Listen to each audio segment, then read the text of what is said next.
Hello বন্ধুরা, তোমরা সবাই কেমন আছো? আশা করি অনেক ভালো আছো আর আমিও অনেক ভালো আছি। তো দেখো এখানে ফ্রিজ থেকে মাছ বের করে রেখেছি, একটা পেটি আর দুটো দাগা। তো এইটা করব হচ্ছে দই কাতলা। তো চলো কীভাবে করি দেখে নাও। তো দেখো ওপর দিয়ে নুন দিয়ে দিয়েছি, আর দই কাতলা বেশিরভাগ সাদা করি, কিন্তু এবারে একটু হলুদ দিয়ে একটু ওই হলুদ রং মতো করবো, সেই জন্য হলুদ দিয়ে দিলাম।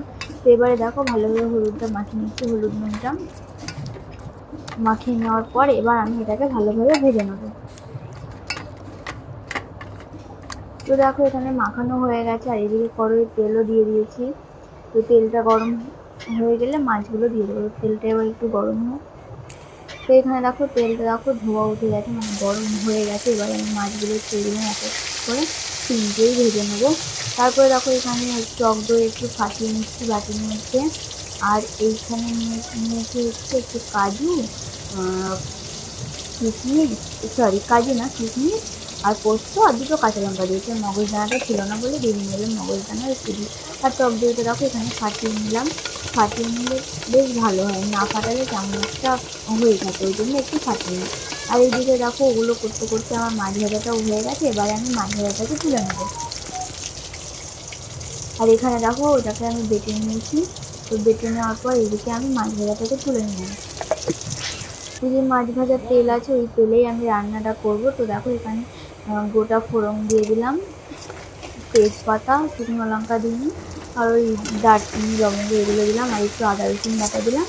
আর হলুদ কিন্তু দিইনি, যেহেতু ধরো মাছ ভেজেছিলাম তখন হলুদ দিয়েছিলাম, ওই জন্য হলুদ হয়ে রয়েছে।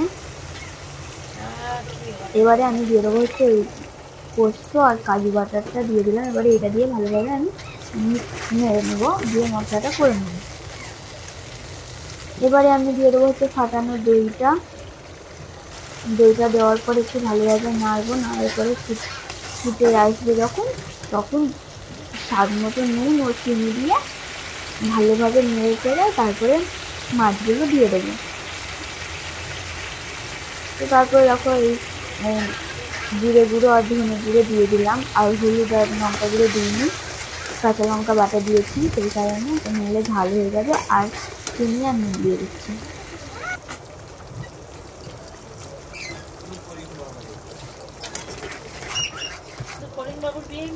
দেখো সব কিছু দেওয়ার পরে ভালোভাবে আমি এখানে ঝোলটা কিন্তু ফুটিয়ে নিয়েছি নেড়ে নেড়ে। আর খুব একটা বেশি ঝোল রাখবো না, সেই একদম ফ্রাই করবো, ওই জন্য অল্প একটু গ্রেভি রেখেছি। এবারে আমি ভাজা মাছগুলো সব দিয়ে দেবো।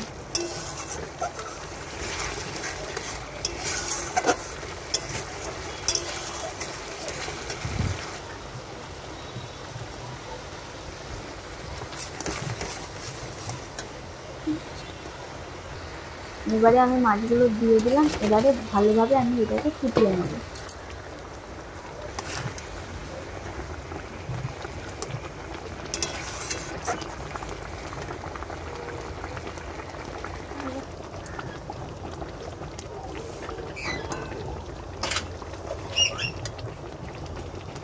তো দেখো এদিকে আমার মাছ দেওয়ার পর ফুটে গেছিলো, তারপর আমি নামিয়ে নিলাম। তো ভিডিওটা এই পর্যন্ত, ভালো লাগলে like, comment, share and subscribe. তো চলো সবাইকে টাটা।